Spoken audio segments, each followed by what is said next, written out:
Oh, We were yeah. talking to each other. It just makes it a little easier so we don't step on each other. He can give me hand signals so I don't talk over him. Yeah. Well, how is your evening going? I just realized it's almost, 8 o'clock your time? Oh, wait a second. Yeah, 8:35. My evening is basically just doing interviews today. Yeah. Well, that's always could be a fun day. I don't know. It depends on if you got asked good questions or no. Yeah. Well, I try to. pressure's on us now then to hopefully end it on a strong note. Right. Well, we'll get right into it so we don't take up too much more of your evening. Have the pleasure of talking to Tatiana, vocalist of Jinjer, whose latest release is Alive in Melbourne, which is out now via Napalm Records. It's kind of weird. Obviously, none of us have gone to shows in a very long time, and it was kind of weird watching a live show and seeing a room full of people and crowd surfing and mosh pits and all that, and I was like, fuck, I feel like that lady from Titanic. I was like, that was 85 years ago that happened. What do you remember of that show? Exactly, I'm the same as you. I don't remember anything. It was like in my past life, really not much to remember. I remember there was a stage, and I remember some dudes that play guitar together with me. So not much, and the more days pass by, the less I remember. So, but I remember the whole tour. Like in Australia, was absolutely amazing. Absolutely amazing. First time there. Man, like they were so welcoming, and basically it was a good idea that we kept people without any Jinjer shows before, because right when we came there, they sang along, they knew all the songs, and we felt like we had been there before, yeah, and it felt like home. Absolutely, every single show in every single city that we went to, it was amazing. Yeah. What kinds of fun touristy stuff did you do while you were there? Oh, we visited a sanctuary. We petted. Oh, you went to where the koalas and stuff are. Yeah. Koalas, kangaroos. Yeah, I took a lot of pictures, and carrying a koala, holding a koala, it was top notch. Like, what did they feel like? It's heavy. It's heavy, but the fur is quite dense, and I thought it was a little bit, not tough, but coarse. Like coarse, yeah. But no, it's fluffy. It's like the coziest pillow that you can find.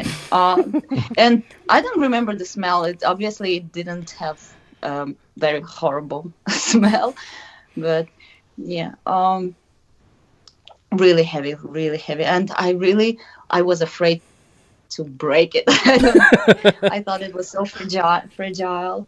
Yeah, and it was like I was holding a koala, and like in my mind, I don't know why, but I always say, like, I apologized. For what? I don't know. Sorry. Like, excuse me, sorry. Just, one more second, and I'll let you go. That's awesome. I've always wanted to go there. It's one of the perks I've always seen, obviously, of touring bands going to Australia, is getting to go to that sanctuary, and I'm always so jealous. Yeah. It'll definitely be something I want to do when and if I ever get over there. When traveling abroad like that is a thing you can do. Something else kind of, about, live shows, something that I thought was really interesting, looking at the band's YouTube channel, you guys have so many, like, full shows on there, even, like, some, fan bootleg stuff, and it's kind of surprising because in a day and age where I feel like so many bands are very heavily guarded as far as what kind of content they will release, especially in a live setting, it seems that you guys really embrace just putting out so much content of your live shows and so forth. Was that something that you have actively wanted to do from the beginning to kind of encourage people to come out and see what the live show was going to be like? Or, you know, have you even met any resistance from people at your label or anything to do stuff like that? Not really. Yeah, that was right from the very beginning, because we have this idea and we're convinced that to make people go to your shows and listen to your music, first of all, you have to show them how good you are on the stage. That's our opinion. And live videos are the best way to show how professional or not professional we are. So yeah, it's kind of like a self-promotion. Yeah, it's always self-promotion, and keep people keep them being interested and always keeping this hype, you know, not to be forgotten and stuff. Well, and like kind of what John was saying about the DVD or just the live show in general. Whenever you drop that video for the Prophecy, I remember thinking that, like, man, I haven't been to a show like that in, I mean, probably a year. I'm kind of old, so I don't go to as many shows as I used to, but I just that video absolutely took me back to being like 17 at, you know, my friend's house, and, you know, like those house shows where everybody's surrounding you. And I think the thing that's the most interesting about it is how into that video everybody got, and I kind of expected the response to be more like people wondering, how are you guys doing this while like in such close proximity and not wearing masks and things like that. Was that kind of an intention that you had with that idea of doing a video but keeping it kind of in a live setting like that? Yeah, that was an intention, and we basically, the idea was, you know, we got really tired of shooting of filming music videos with some super expensive backgrounds or like scenery or whatever. We wanted something very primitive, very simple, but yet fun to watch. And I think it has a really good atmosphere. And you know what? I really enjoyed shooting this music video because it was so fun. Like, I told everyone, it feels like fucking birthday party for me. Mm-hmm. And yeah, that's, maybe we should have worn masks and stuff, but those people are all our friends, like close friends. No one really like a stranger or whatever. So we were kind of confident, and yeah, that's it. And it was really like a low budget music video. So it does not look low budget. No. Well, yeah, because here in Ukraine, you can film a really good music video for a bottle of Jack Daniels, for example. For example, I'm not talking about this particular video, right, music video, because it was more than that. But for example, our first music video, which is called "Exposed as a Liar," I don't remember the year is 2009 or 10. I don't know. Yeah, that cost us a bottle of Jack Daniels. That's awesome. Now it's a bottle of Gentleman Jack. I think it's the right move, though, for sure. Like, not the masks and because, like, if a band releases a video of a live show like that, it just kind of reminds us of how depressed we all are. Anyway, so to see that kind of like house show environment, I think, you know, at least for me, gave a lot of hope as far as like, no, there's actually this beautiful world out there that we can still, like, we'll eventually be able to experience things like this again. Yeah, exactly. And, you know, but during the time when we filmed this music video, things were not that serious in Ukraine, you know. Right now, it's way more serious. And we're sitting home and we don't shoot music videos like that. Although we filmed another music video which is about to come out in the nearest future. I think this month. I don't know. Yeah, but that would be our last music video this year. Kind of wanted to change gears up a little bit, but still kind of actually following off of Dan's question about the prophecy video, actually. In doing a lot of research and reading interviews, listening to interviews you've done, and, you know, kind of scrolling through social media and watching all the music videos and so forth you've gotten, I couldn't kind of help but notice that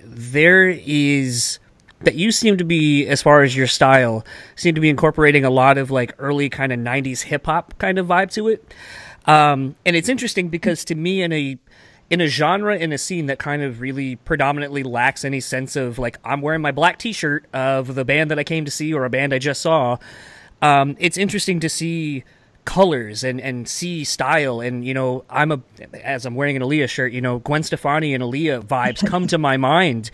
And, you know, those are two artists in the truest sense of the form that really not only transcended the genres that they started in, but became fashion icons in and of themselves.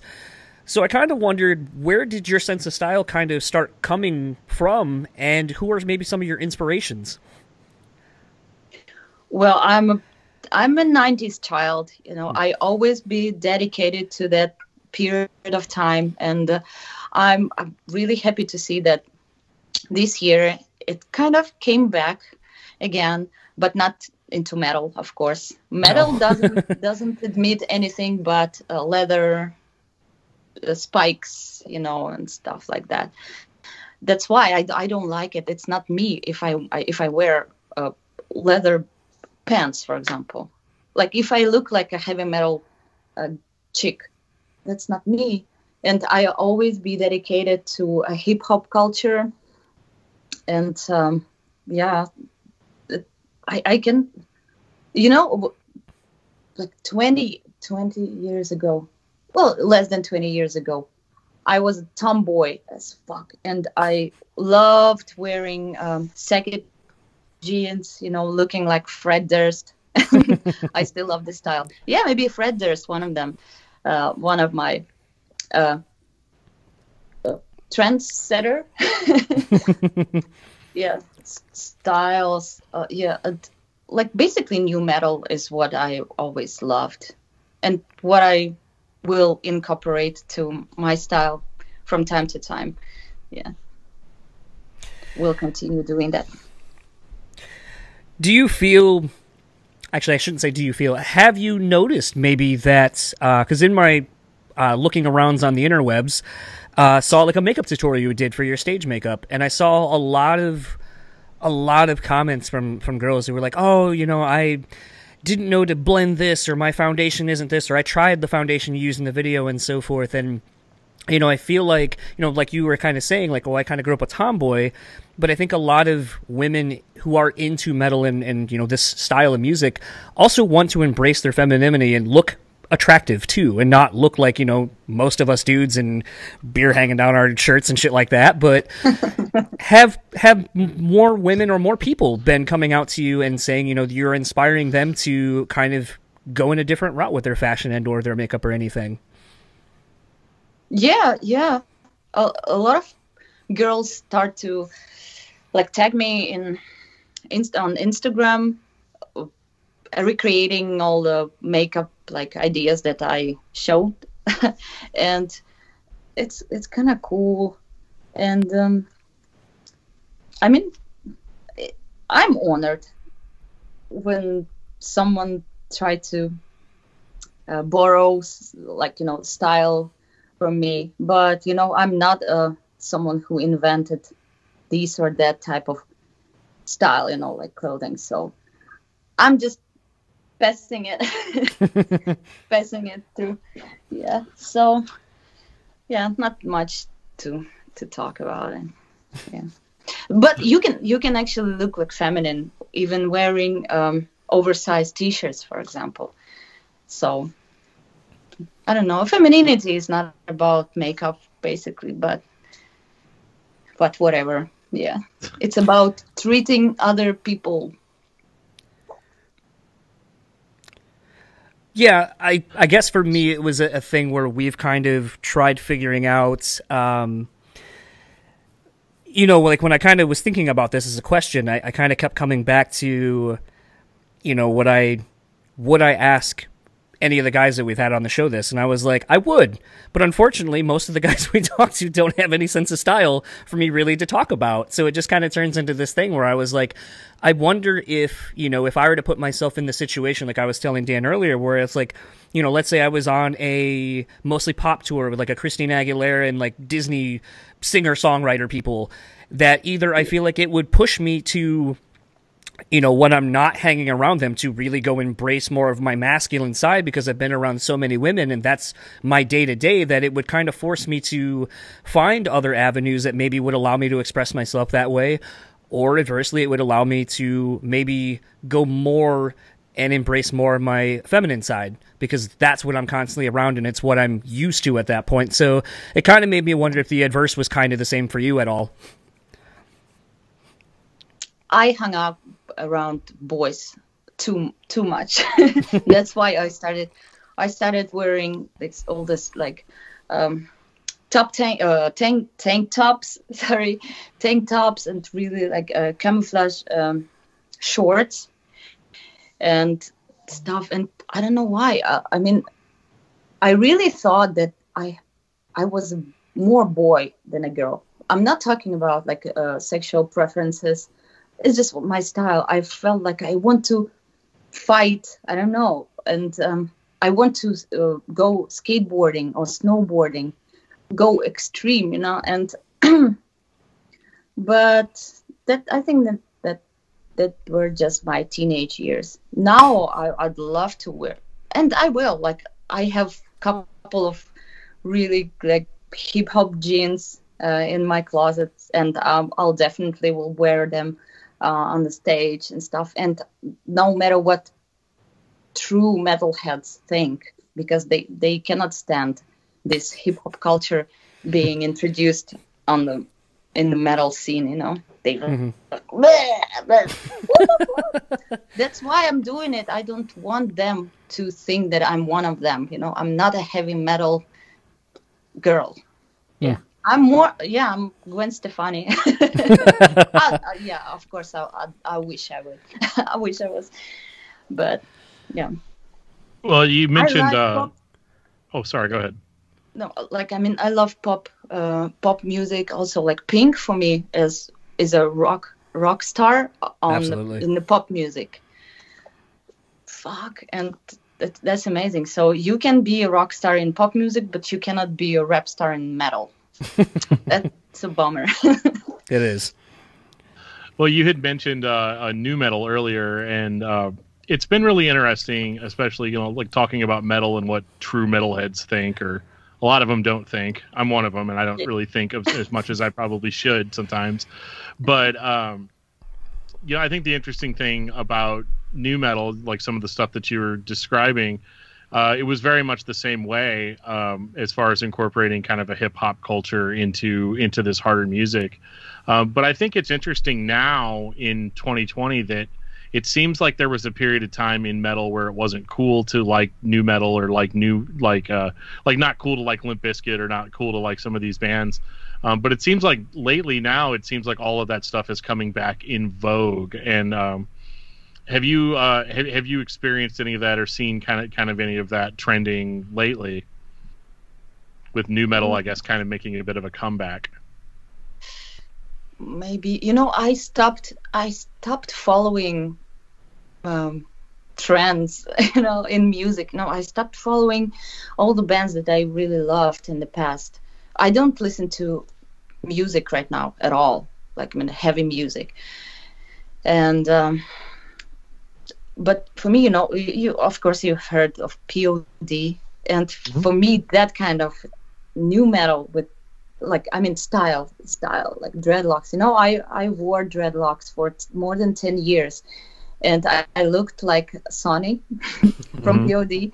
But but then I realized that if you want to attract more listeners or watchers, what make a good singer? Like dreadlocks,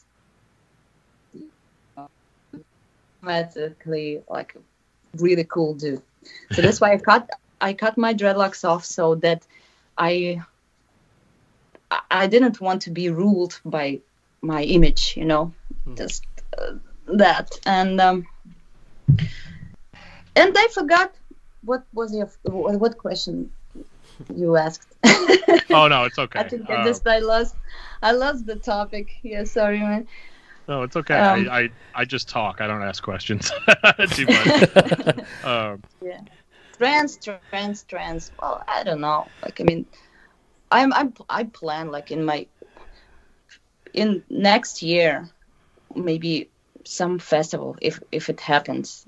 I plan to just go out on the stage wearing pajamas, but not in ordinary pajamas, like some with a cool print. But yeah, basically, I don't want to stick to one type, like one style.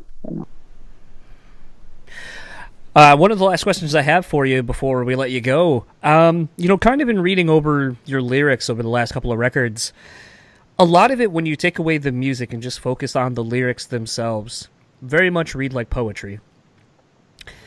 Are you someone who is constantly just writing, or do you only write when you have to write for music? I only write when I have to. I don't have this. Yeah, and it's really painful. My brain bleeds usually, and it's really stressful for me because like if I read prose. Mm-hmm. Is it called prose? Yes. Just like just novels and stuff like that. So I don't read poetry, but I have to write it. So basically, one of the songs on in our latest album called "Posing Death" was based on one book, and obviously it was prose, but during reading, while reading that book, I did some notes, and basically I translated them and put prose into a poem or a poetry. So, it's really hard to explain, but I wish I could write on a regular basis, but it's not me. I'm not a poet. I'm not. And yeah, I'd rather, paint something, but not writing. Don't like writing. I used to, and there are only few poems that I wrote like in the middle of the night because I wanted to. Yeah. It's a rarity for me to write when it just like sits in there and like, yes, inspired. I'm never inspired, man. Yeah. Almost never. Only if I'm under big pressure of writing, like because I have to. Interesting. Well, last question. Where can everyone find you or the band online? Oh, can you please, like, it's a very shitty connection right now. Just basically said, where can everyone find you or the band online, or anything else you'd like to plug? I didn't understand the question. Where anyone could find our band online? You mean? Yeah. Basically, like social media, everywhere, YouTube, that sort of thing. Of course, whatever is preferable for you. Like Instagram, of course, we're there. Facebook, yep. Join us on Facebook. I'm not sure if we have Twitter. I basically don't see any point of tweeting there. And anywhere, YouTube, sure, anywhere possible. Yeah, join us, especially on Facebook, because it's not very, I think it's stagnant. Our page is sleeping there. I mean, I have to promote. Sure.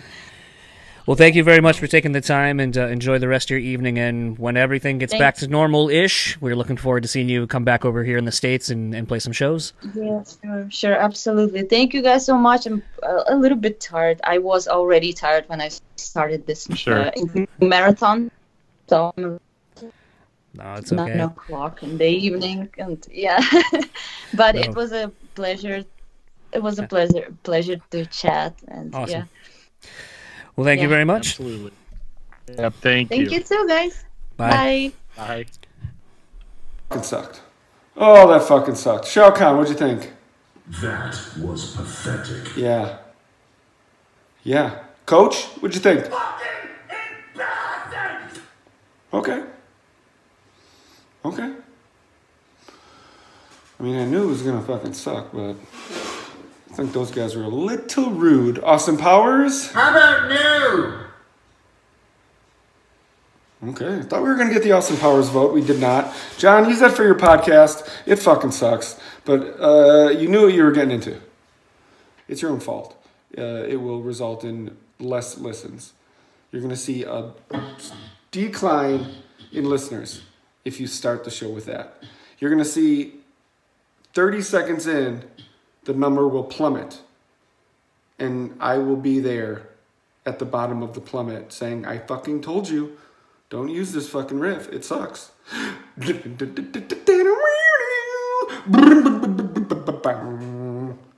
But it's yours.